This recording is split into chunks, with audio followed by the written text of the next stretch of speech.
মাদ্রাসায় দিয়েছি, যদি এরকম প্রতিষ্ঠান পেতাম ওখানেতে এরকম জায়গায় দিতাম। আব্বু আম্মু শোনো, আমি পড়বো মাদ্রাসায়, দিনী ইলম শিখাও আমায় জান্নাতের আশায়।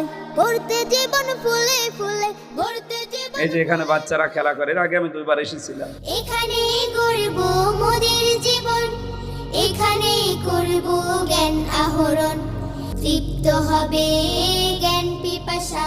আপনাদের ছোট ছেলে মেয়েদেরকে এখান থেকে অন্তত 3টা বছর শেষ করা। আব্বু আম্মু শোনো, আমি পড়বো মাদ্রাসায়, দিনী ইলম শিখাও আমায় জান্নাতের আশায়। এটা যেহেতু একটু আধুনিক, এই জন্য আমি এখানকার কথা বলছি আপনাদের এলাকায়। পড়তে জীবন ফুলে ফুলে, পড়তে জীবন ফুলে ফুলে, রাসূলের কথায়। পড়বো মাদ্রাসায়, আমি পড়বো মাদ্রাসায়, পড়বো মাদ্রাসায়, আমি পড়বো।